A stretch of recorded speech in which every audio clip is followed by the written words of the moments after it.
video I am going to discuss about the attachments of first cervical vertebra or atlas. In my previous video I have discussed about the features of the first cervical vertebra. So I can easily identify that this is the first cervical vertebra because it is ring shaped, it has no body and no spine. So in my previous video, I have discussed about the features of the first cervical vertebra, and today I am going to discuss the attachments of the first cervical vertebra. So, starting with the attachments on the anterior arch.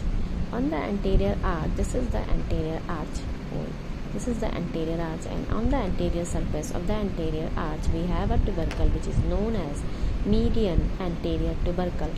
On the median anterior tubercle, there is attachment of a ligament which is known as anterior longitudinal ligament.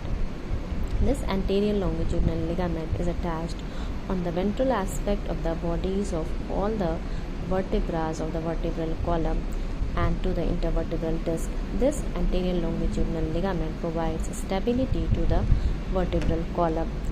Along with the posterior longitudinal ligament, it provides stability to the vertebral column. The main function of this anterior longitudinal ligament is to prevent hyperextension. Okay, this was the attachment on the anterior tubercle. Anterior longitudinal ligament is attached on the anterior tubercle. On both the sides of the anterior tubercle, there is attachment of longus colli muscle. Longus colli muscle is a deep cervical muscle. On the upper margin of this anterior arch, there is attachment of a membrane which is known as anterior atlanto-occipital membrane. Anterior atlanto-occipital membrane.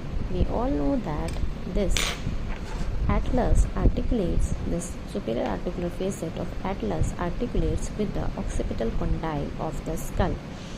So, this anterior atlanto-occipital membrane is attached on the upper margin of the anterior arch of atlas and to the anterior margin of the foramen magnum of skull. So one attachment is on the skull and other attachment is on the upper margin of the anterior arch of atlas. So this membrane is known as anterior atlanto-occipital membrane. Atlanto word comes from the atlas and occipital from the occipital root. Atlanto-occipital membrane.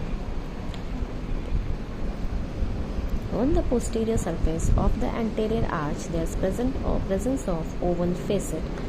This facet articulates with the odontoid process of the axis or second cervical vertebra like this and forms the atlanto-axial joint. The rotation movement of head, when we say no, this movement takes place on this joint, the atlanto-axial joint, and the nodding movement, when we say yes, it takes place on the atlanto-occipital joint. So this was about the anterior arch. Now coming to the posterior arch. On the posterior arch, in the posterior surface, there is a tubercle which is known as median posterior tubercle. On this tubercle, there is a ligament attached which is known as ligamentum nuchae. On both the sides of this posterior tubercle, there is a muscle attached which is known as rectus capitis posterior minor. Rectus capitis posterior minor is attached on either side of the posterior tubercle. On the upper margin of this posterior arch, behind the groove present on the superior surface of this posterior arch, there is attachment of posterior atlanto-occipital membrane.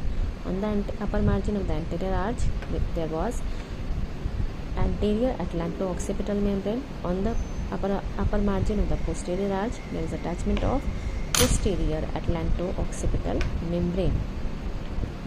On the lower margin of the posterior arch, there is attachment of a ligament which is known as ligamentum flava. The word flava means yellow. This ligamentum flava is yellow in color and it attaches the adjacent pedicles of vertebra. Okay, so this is about the anterior arch and posterior arch.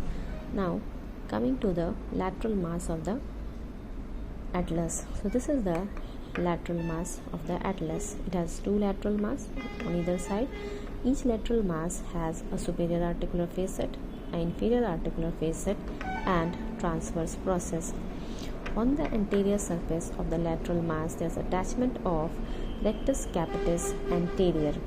Rectus capitis anterior is attached on the anterior surface of lateral mass. Now coming to the attachment of the transverse process. On the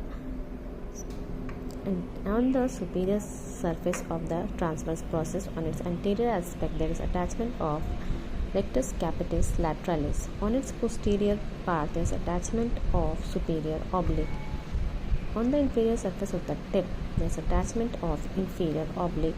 On the lateral margin, there is attachment of levator scapulae, splenius cervicis, and scalenus medius. So this was about the attachment on the transverse process. Let us repeat it. On the lateral mass on the anterior surface, there is attachment of rectus capitis anterior. On the transverse process on the superior surface, on the anterior aspect of the superior surface of transverse process, we have rectus capitis lateralis. On the posterior aspect, we have superior oblique. On the inferior surface of the tip, we have inferior oblique. On the lateral margin, we have levator scapulae, splenius cervicis, and scalenus medius. On the medial aspect of the lateral mass, you can see there is presence of tubercle on each side.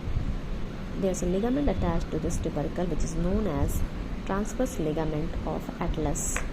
When this dens articulate with the atlas and form the atlantoaxial joint, this ligament is present behind this dens and it holds the dens in its position. Now let's discuss about the structures which are passing through the foramen transverse area.